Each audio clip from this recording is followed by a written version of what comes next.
Tonight, renewing the push for Lydia's Law. That the court system continues to be a hostile place for women seeking justice. How a recent acquittal in Kitchener has sparked a call for more transparency and tracking with sexual assault cases. Gong without a trace. It's a travesty. I can't actually believe it. A powerful symbol of hope and recovery. I think I'm not alone in the way that patients who have hit the gong have felt. So it's a shame that it's gone. Missing from a local hospital. Also, paying up for parking. I've always thought paid parking is a bit of a pain, but it's a necessary evil. A popular tourist town ready to activate. It might make it a little bit better for people who live here. A new fee for visitors.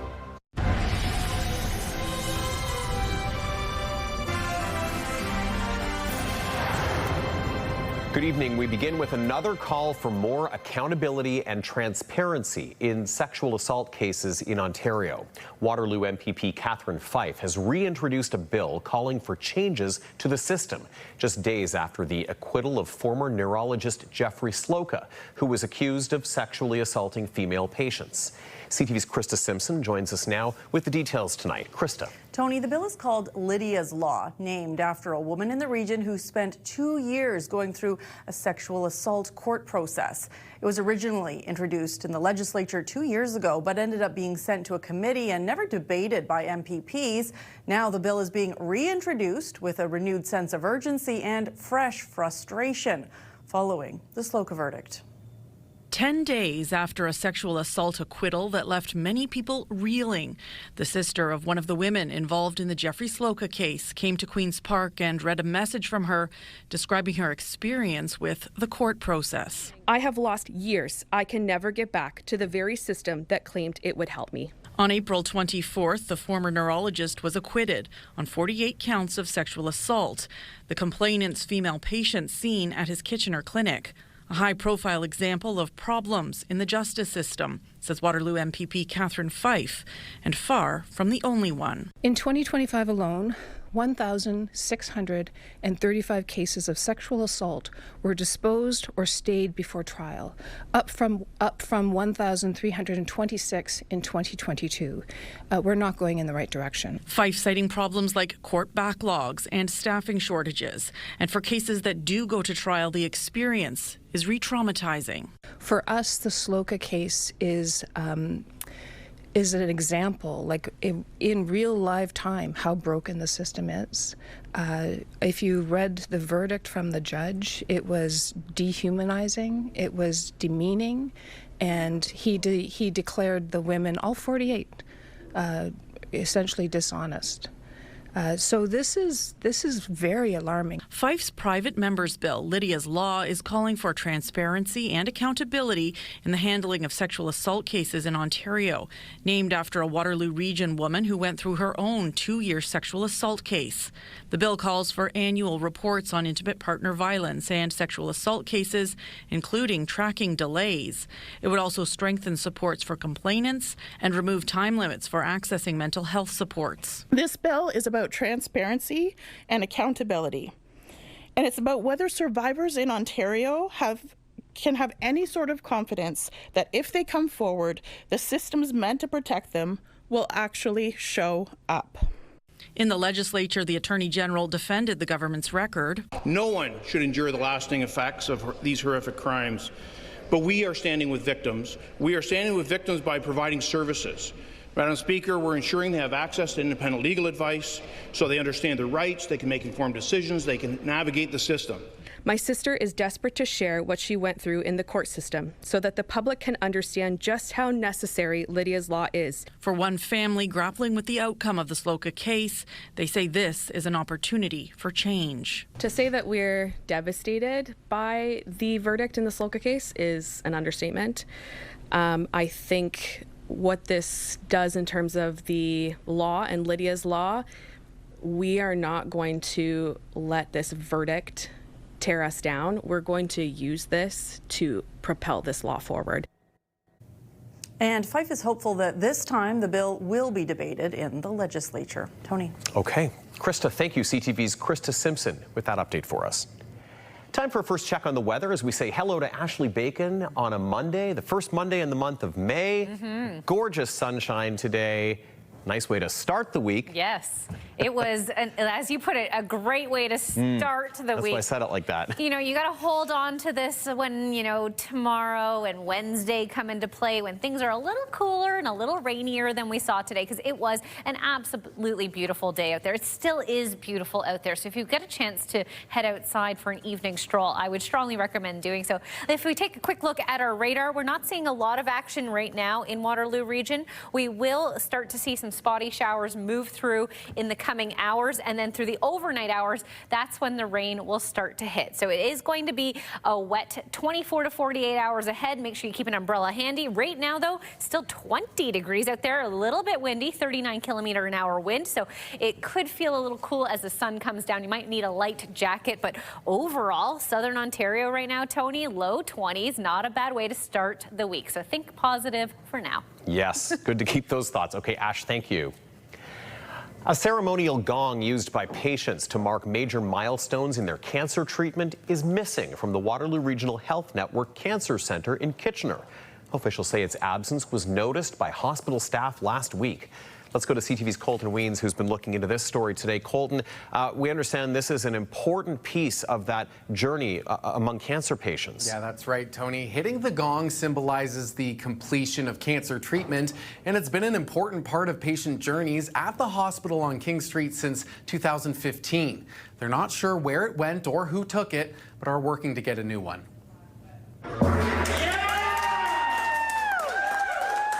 A day Ashley Howitt will never forget. September 13th, 2021, when she finally got to hit the gong at the Waterloo Regional Health Network Cancer Centre in Kitchener, marking the completion of her ovarian cancer treatment. My oncologist asked me if I would like to graduate, and I was so excited. So it was a really important moment.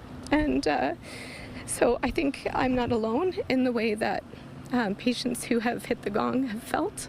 Howitt says she first heard a gong celebration when she was in London, saying getting her turn became a major goal. It was something that I called my parents about and said, oh my gosh, like, you know, hey, I'm in this place, and it was scary. It was, you know, it was upsetting, but that was a real sound that made me think, you know, I wanted to do that one day too. Hearing that gong is very emotional for me because both my parents passed away with cancer.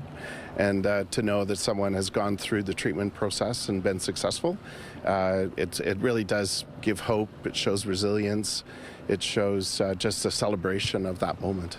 Last week, the gong that has symbolized the achievements of patients since 2015 was taken. It's a travesty. I can't actually believe it. To think that someone stole it is just unbelievable.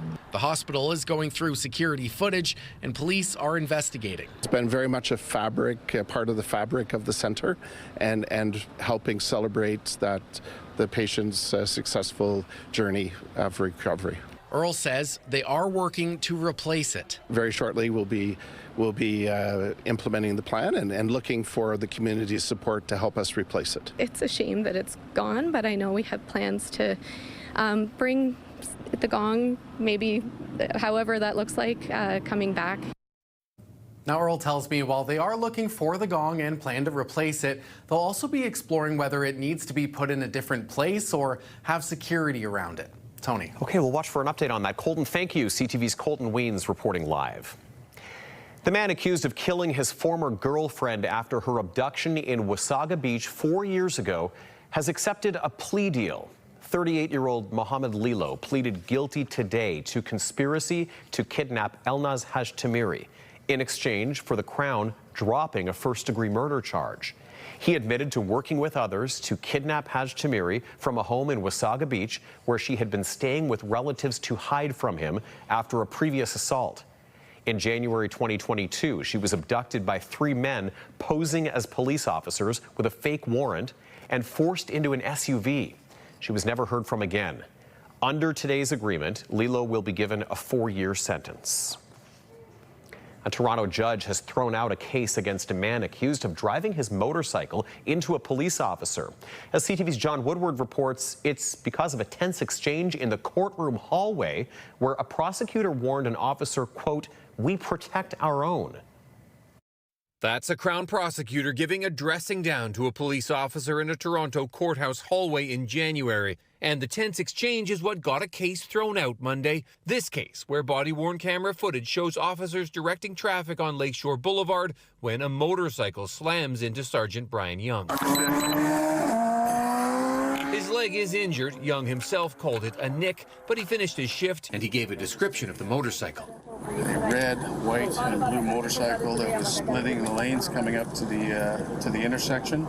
Officers tracked down Khalid Idris and charged him with fleeing the scene and obstructing justice, saying he deliberately changed portions of his motorcycle to hide the damage. Idris's lawyers called another officer as a witness, Constable Eden Hassan Basic, who testified he thought Young was fine and wasn't sure if it was a head-on collision, testimony that didn't help the prosecution. That's when Crown attorney Marnie Goldenberg confronted Hassan Basic in the courtroom hallway. She testified it was just because his testimony was inconsistent. In his notes, he said she called him embarrassing and pathetic. He asked, "What am I supposed to do, lie?" She responded, "We protect our own." Some of those comments heard by witnesses. Justice Myra Green said she reluctantly found it was the prosecutor who wasn't telling the truth on the stand and said she had no choice but to throw the case out. This is not about a state actor having a bad day and losing their temper. In my view, this goes further than that, she said. Saying we protect our own sends a message to the entire police community. You stay on side or there will be consequences. It is that conduct that impacts the integrity of the justice system. Idris's lawyer said they'd never seen anything like it. Criminal trials can be intense and there's a lot riding on them. I think this case serves as a good reminder that Crown attorneys need to uphold the standards that are expected of them. It's not clear what will happen to Goldenberg, but after this exchange, Idris will walk away a free man. John Woodward, CTV News. Some developing sports stories we're following today. It may be the off-season, but the Maple Leafs have made a big splash, introducing 2 new members to their front office after a disappointing season. A new face is taking over as general manager, and a fan favorite is returning as senior advisor of hockey operations. CTV's Sean Leathong has details. A new regime for the Toronto Maple Leafs comes with an uneasy feeling. Here is your 19th general manager of the Toronto Maple Leafs, John Chayka. MLSE President and CEO Keith Pelly announcing the hiring of John Chayka as general manager, with Leafs great Matt Sundin serving in a hockey advisory role. Chayka comes with a past. The 36-year-old is the founder of sports analytics company Stathletes and was once the youngest general manager in NHL history for Phoenix. He resigned that post in 2020 and was subsequently suspended by the NHL for an entire year. Commissioner Gary Bettman citing conduct detrimental to the league. Chayka hasn't worked in hockey since.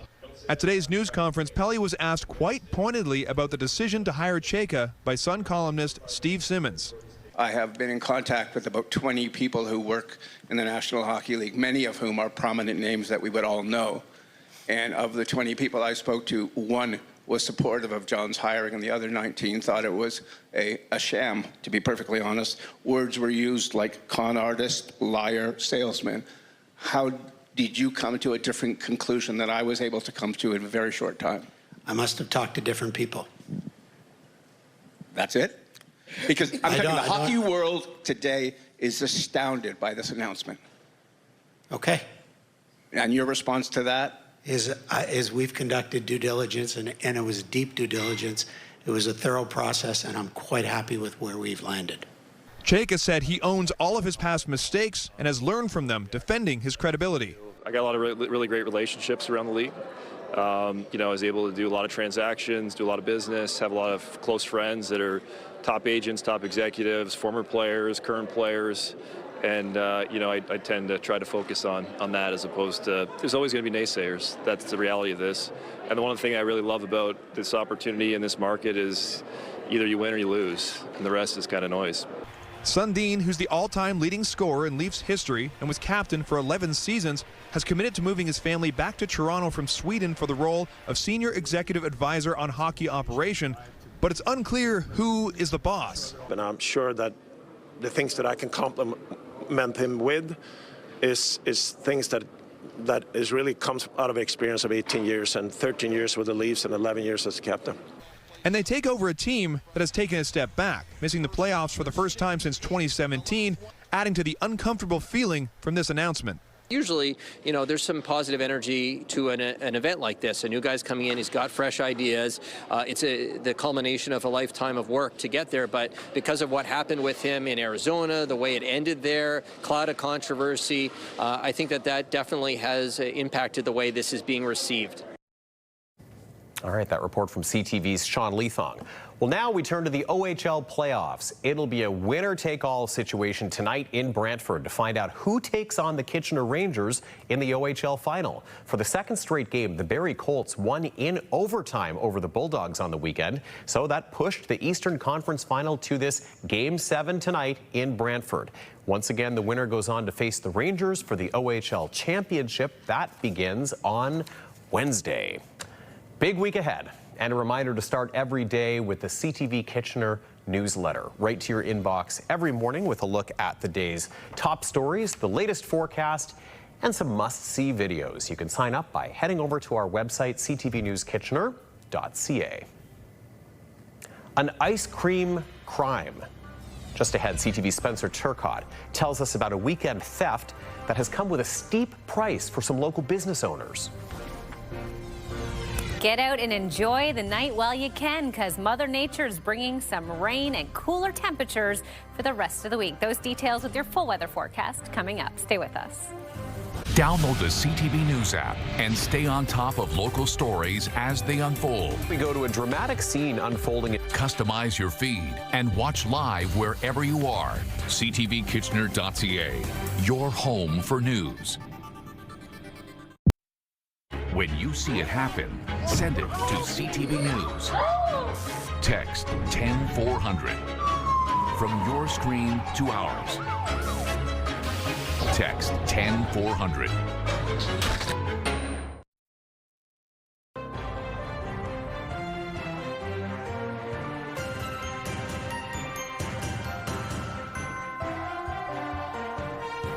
Parking is at a premium in downtown Elora, and now tourists will have to pay up. Harsh winter conditions forced the township to put a pause on its paid parking plans earlier this year, but the fees are finally kicking in later this week. CTV's Alexandra Hollick has details.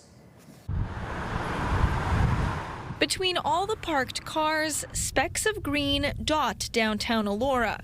Signage signaling changing times and a need for some spare change. As of May 8th, we're introducing paid parking within the downtown core of Elora. The hourly rate is $3, and the cap depends on the zone you're in. Areas marked as Zone 1, which include Metcalfe, Geddes, Church, and Price Streets, have a 3-hour limit. In Zone 2, drivers can park up to 24 hours and pay up to $15. From a parking perspective, this was a necessary thing, so we're not putting undue pressure on kind of our resident tax base. Local residents can park for free, so long as they register for an exemption online. Businesses can also benefit. Up to 10 non-resident employees can sign up to be exempt, too. People are eligible to register if you haven't already at any time. The program was initially set to launch at the start of the year, but harsh winter weather forced the township to push paid parking back ahead of the busy tourist season. There's definitely a lot of fights for parking, for sure, and just a lot of people waiting and wanting to park. Once the paid parking program goes live later this week, tourists will have to use these kiosks and tap to pay or scan a QR code to pay online, but they can't use cash. It's strictly credit card only. Unfortunately, we are not in a position to kind of help out. I would recommend people kind of visit either the tourist office or the municipal office. Feelings on the new fees are mixed. The place is inundated with tourists. It's inundated with cars. And I think it should hopefully help to alleviate that a little bit. It's a beautiful town, and if you got to pay for parking, it's part of life. If I were to come and I wasn't sure I'd find parking and I'd have to go further away but still pay, I would be on the fence. I think regardless of if it's $5 to park or if it's free, they're probably going to do it regardless. The township says revenue collected from the new program will fund future parking needs and infrastructure. Alexandra Hollig, CTV News, Elora. An outdoor eatery that's become a staple in Cambridge is tonight the victim of a costly crime. CTV's Spencer Turcott tells us about the weekend ice cream heist that's come with a big price. This bread tray was propped up against this door here where my freezer is, and this is where the pop and the ice cream and the oil was taken out of here. A big hit for a small Cambridge business, not the start to a season that LA Frank's owner Russ Thomas was hoping for. This is our 34th summer in business.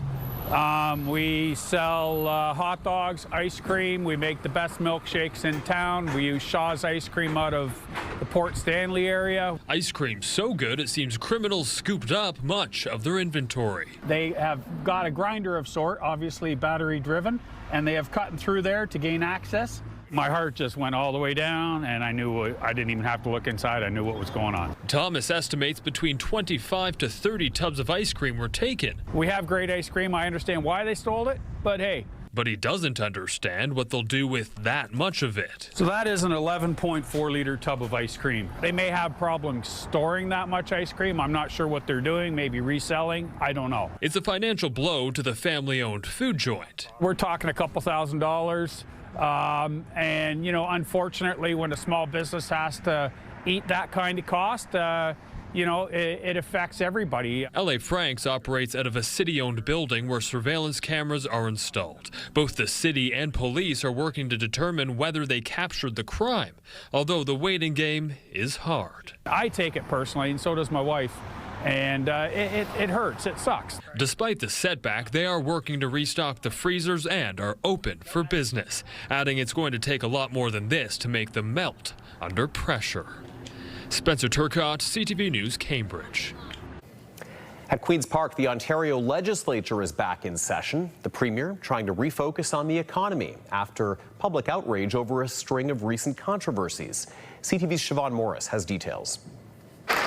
In a breakfast speech in front of a business crowd, we need to make the decisions that will protect our workers. In question period. It's an economic driver. That's what our focus is. Great to see everyone today. And in celebrating the growth of a pharmaceutical firm in downtown Toronto. Our government is proud to partner with Sanofi by providing up to $5 million in support of this expansion. The Premier tried to stay focused on the economy. But in his first news conference in nearly 2 weeks, Doug Ford continued to face questions about recent changes to freedom of information, a private jet, and his slipping poll numbers. I think the media is a little obsessed with it, but polls go up and down. Again, I hate to ruin your day, but if the election was held today, I'd end up with a fourth majority government. With FOI changes keeping the Premier's cell phone records secret, Ford confirms information has been sent to the RCMP as they investigate the government's removal of land from the Greenbelt. I don't get involved with it personally, but anything anyone has asked of us, be it the Integrity Commissioner or anyone else, we've sent them all the records. But again, that's quite some time ago. It's been a few years. We're moving forward on the economy. Not good enough for the opposition leader who's promising to call a public inquiry. Maybe you won't get another mandate because you'll be in prison, Doug. Marit Stiles dismissive when asked if she's crossed a line with language that evokes Donald Trump's infamous call to lock Hillary Clinton up. I don't know, you know, I feel like I've said before that I think this premier is corrupt. I think he's made some dirty deals. There's been no major update from the Mounties since the Greenbelt investigation was launched. I just want to come clean with what happened in the Greenbelt, come clean with what happened in the Skills Development Fund. Let's just start there. People deserve honest answers about what the Premier did. Did he break the law? Because everything about the Greenbelt scandal smells. Well, a live look just down the road from us here at CTV at Schneider Park, near the Grand River in Kitchener's Freeport area. What a beautiful end to this Monday. It's been a gorgeous day. As Ash was mentioning a little bit earlier, almost feeling like summer outside there today. Struggling, though, to keep that sun as we head through the evening. Let's get the full forecast a little bit later. Also coming up, questions about calibrating the caffeine, the jolt in popularity for energy drinks with teens. And next, trying to prevent more tariff trouble. New government loans announced for the struggling steel sector. Back in a moment.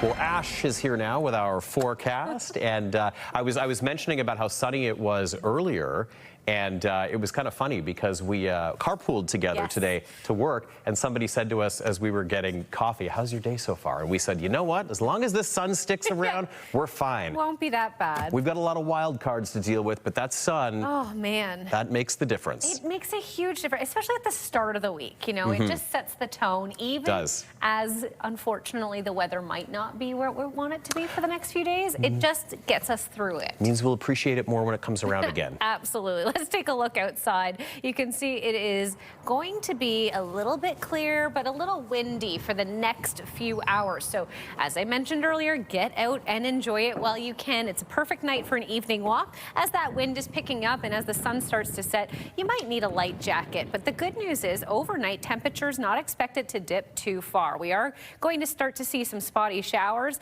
So if you are out through the overnight hours and especially into tomorrow, you're going to want to have an umbrella. Let's take a look at the future cast, and that will help show us what we're talking about. So we're getting a little bit of that cloud cover just peeking in as we saw through that live shot. We're going to see some spotty showers starting to move through, and then by tomorrow morning, we will be in a bit of rain. So you're going to need that umbrella for the most part of the day tomorrow, and we'll see even more afternoon showers come through. So we might get a couple breaks here and there. If you're out in the afternoon and it isn't raining, you still will have to have your umbrella. Wednesday, early morning around 3 a.m. we're going to see another heavy band move its way through, but we aren't likely to see much rain on Thursday. So at least we have a couple of days of rain, and at least we have some sunshine in the back half of the week. As we take a look at what's happening right now, 21 in Vancouver, very nice day there. On the other side of the Rockies, it's 11 in Edmonton. As we move through the prairie provinces, a little bit of snow in Thompson and -3, so definitely cooler through that stretch of the country. As we move further east towards our nation's capital, 19 in Toronto and Ottawa, with a bit of cloud cover. Quebec City, the sun's trying to peek through at 10 degrees, and in Thunder Bay, just 8. A little cooler up there. On the east coast, it's also a bit cool. Corner Brook seeing a bit of snowfall and 2 degrees. Fredericton, though, a little bit of sunshine trying to happen, and 11. Here in Waterloo region, still a very comfortable 20, 21 degrees for the most part for most of southern Ontario. We're looking at the low 20s. So above seasonal for this time of year, and we will remain so through the overnight hours, just dipping down to 11 degrees. Again, we are expecting some rain. There could be a thunderstorm, a very slight risk.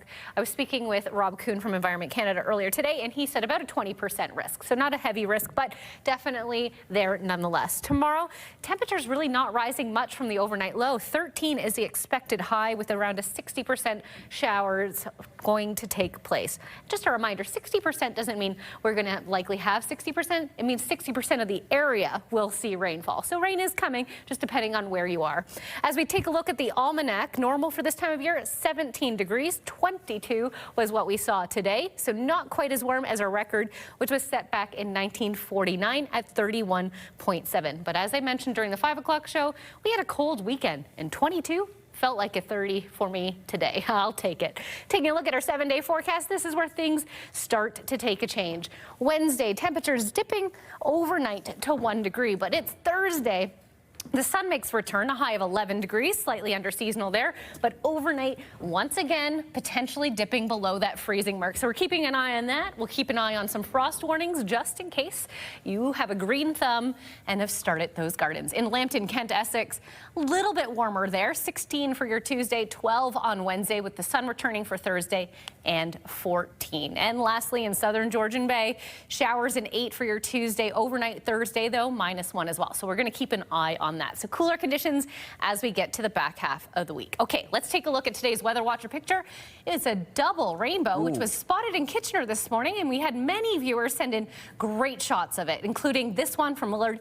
I actually saw it myself, Tony, while I was out for my morning walk. It's such a great way to start a new week. All of these things that I miss by not waking up at sunrise. Yeah, you've got to get up earlier. I do, yeah, no, that's gorgeous. And we had some other people mentioning it to us throughout the day today, too. So it's clearly something that caught a lot of people's eyes It was today. beautiful and very bright for so early in the morning. Gorgeous shots. Okay, thanks, Ash. Thank you. A big announcement today for Canada's struggling steel sector. The federal government is launching a $1 billion loan program meant to help protect the industry from continued losses from U.S. tariffs. CTV's Mike LeCouture has details. For 14 months, steel, aluminum, and copper companies have been trying not to fold under the pressure of punishing tariffs from the U.S. It's been tough for companies like Bow Rock, which makes dump bodies for dump trucks. 90% of what we manufacture crosses the border. So for us, what's happening is really critical to our business. And many are hoping for an end to the trade war, but even senior cabinet ministers can't say if or when that will be. You don't know, I don't know. So this is not up to us to answer that question because these decisions will be taken south of our border.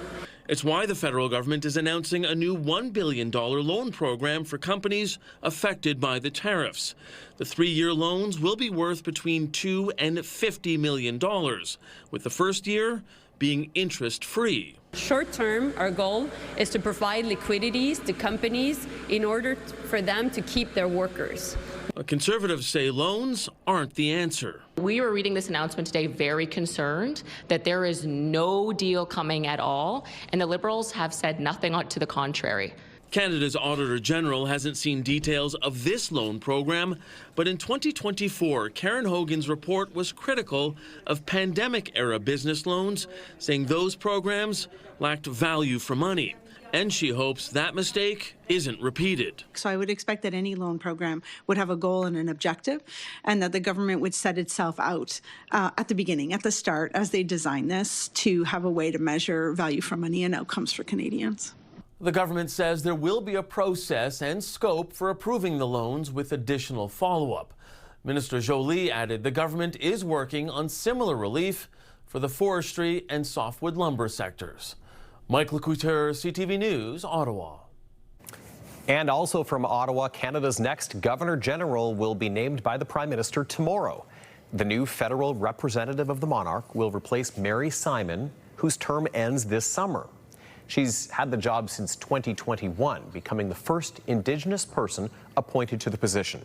Governors General serve terms of 5 years. Crops and the cold. Just ahead, how farmers across Waterloo region have been affected and how they're trying to adapt to a chilly spring.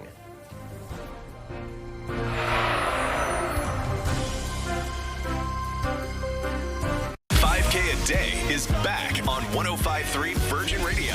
Listen to Jeff KP and Backstage Ben for your chance to win $5,000 every weekday. 5K a day. Virgin Radio.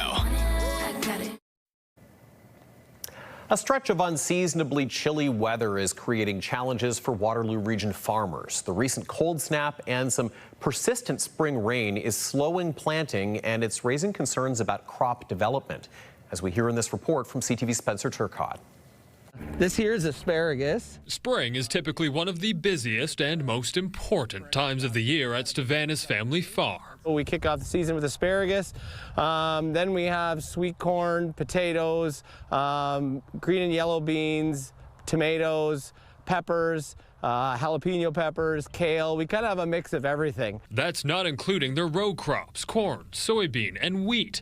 But with so much to manage, the forecast hasn't necessarily been on their side. It's a little cooler than normal. It could get even colder, too. For farmers, that could mean frost, something Aaron Stevanis has been dealing with. So when it came up, frosted off. The asparagus is only a couple inches tall right now. We like it to be like 6 inches when we cut it. So we need some heat to get that to push. It's not just the cold that's complicating things, but the rain, too. We want rain, obviously, because, you know, rain makes grain, rain makes food. But it can be a challenge when you're trying to get stuff in the ground. Once again, putting it in fit, essentially making sure there's no mud or anything so it doesn't cement over. On the farm, it's all part of the job, making the most of what Mother Nature gives you. There's some skinny ones, but these might turn out. The rain has been good for the winter wheat crop, definitely. We deal with the weather every day. Does it get stressful, especially if you're putting in hundreds of acres of crop? It can. But it's not something Stavana's family farm isn't equipped to handle, especially when some patience and a bit of warmth goes a long way. Spencer Turcotte, CTV News, Bloomingdale. Toyota is recalling more than 100,000 vehicles across Canada because of an issue that could lead to loss of control while driving. The vehicles affected are the 2010 Toyota Lexus, model HS250H, and Toyota RAV4 models between 2006 and 2011. This is the fourth recall from Toyota this year. Since January, some Tundra trucks, Prius models, and Highlander vehicles had been put on notice because of various issues. Energy drinks have been around for decades, but they've recently become a lot more popular, especially with teenagers. Many of the drinks taste like candy, and they can often contain a jolt of caffeine, which could do more harm than good. CTV's Pat Foran reports. Energy drinks are colorful, sweet, and hugely popular with young people. Now an important warning for parents. A new Consumer Reports investigation finds what's inside those drinks may be more than you're bargaining for. Energy drinks are everywhere these days. Many of them look like sports hydration drinks and taste like candy. They have flavors like Jolly Rancher flavor and sour gummy worms. It's so easy to just pop open a cold can and chug it. But inside that can is often a jolt of caffeine that can be far from harmless. Researchers found many drinks contain 2 to 3 times the daily caffeine limit recommended for teens, which is 100 milligrams. Too much caffeine has been linked to insomnia, anxiety, jitters, and heart-related symptoms, and teens may be especially vulnerable.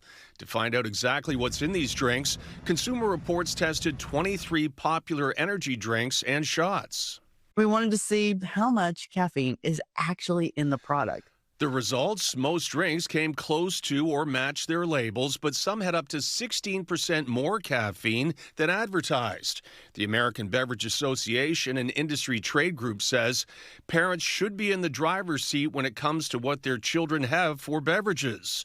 So what can parents do? Check labels, track total caffeine from all sources, and pay attention to sleep, because using caffeine to fight fatigue can create a cycle that's hard to break. The bottom line, when it comes to energy drinks and teens, even one can be too much. And that report from CTV's consumer reporter Pat Foran. All right, we're joining Leanne Evans in our studio now for a look at today's top stories. Leanne calls for more accountability and transparency as well with sexual assault cases in Ontario. Waterloo MPP Catherine Fife has reintroduced a bill calling for changes to the system. It comes just days after the acquittal of former neurologist Jeffrey Sloka, who was accused of sexually assaulting female patients. The bill is called Lydia's Law, named after a woman in the region who spent 2 years going through a sexual assault trial. A ceremonial gong used by patients to mark major milestones in their cancer treatment is missing from the Waterloo Regional Health Network Cancer Centre in Kitchener. Officials say its absence was noticed by hospital staff last week. The hospital is going through security footage and police are investigating. Staff are looking into replacing the gong. They'll also be exploring whether it needs to be put in a different place or have security around it. And I have a feeling it won't be long before we have an update on that story. We're already hearing from viewers in response to that report, so we'll keep an eye on that. And online tonight, Leanne, a popular pub in Waterloo up for sale. Yeah, it's known for live music, great food, good times. The Duke of Wellington has been around since 1980. It's listed for just under $600,000. You can find out more on our website by scanning the QR code, downloading the CTV News app, or going to ctvnewskitchener.ca. Such a great local pub in the area. I mean, that's the name you think of when you think of Uptown, so we'll see what happens. I think a lot of people are hoping it stays in place. For sure. All right. Thanks, Leanne. Thank you. And coming up, Bernese mountain dogs aplenty. Why dozens of people were out with this particular breed of four-legged friend in Guelph over the weekend.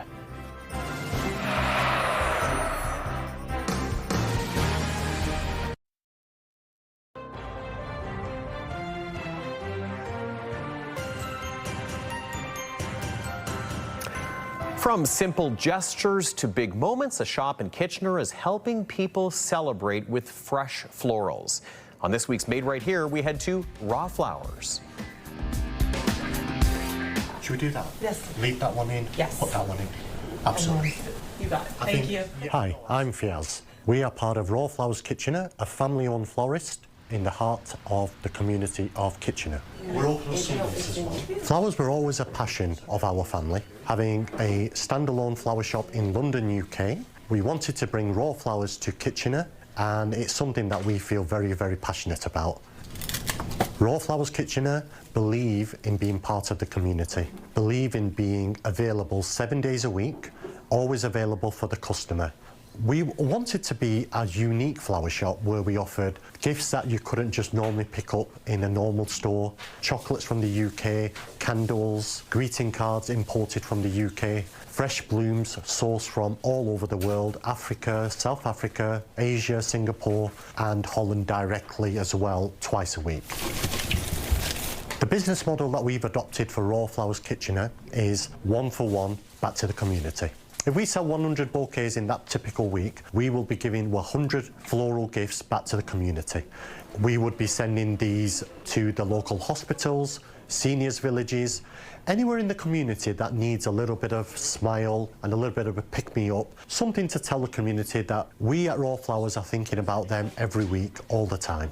Thank you so much. That's perfect. It's such a great feeling when we see customers come back on a repeat basis. They come to see what else is new in the shop, what other new things were brought in, different blooms for different occasions, different seasons. It's a real good feel factor, and it is for the whole team as well. Thanks, guys. Thank you. Thanks, Fabi. Take care. Bye. Our customers and clients, they feel very, very, very appreciative that we constantly have a great selection of blooms. Tropical flowers, flower stems that are very unusual and normally they can't be sourced in the area. For example, sunflowers. A lot of people will think that sunflowers are only available in the summertime. Sourcing them from around the world, sunflowers are here 52 weeks of the year. Having that great availability and the service that we can provide with that availability has been really well received in Raw Flowers. And Ash, I'm sure it won't be too long before we're seeing blooms like that outside as well. Oh, Tony, you know it. I know it's always April flowers April showers bring May flowers, but May showers as well might happen. I'll have those details coming up after this. Start your night off with E-Talk at 7, followed by back-to-back The Big Bang Theory, Hockey Fanatics at 8:30, The Quiz with Balls at 9, and at 10, cap your night off with The Rookie. Tonight, panic from passengers after a deadly cruise ship outbreak. There's a lot of uncertainty, and that's the hardest part. The stranded Canadians and what we know about the rare rodent virus. Later on CTV National News and Watch on Crave. Bounce 99.5 has the music you just can't quit. Home of Bounce Mornings with Angie Hill and Sarge. KW's Bounce 99.5. Listen on the free iHeartRadio app.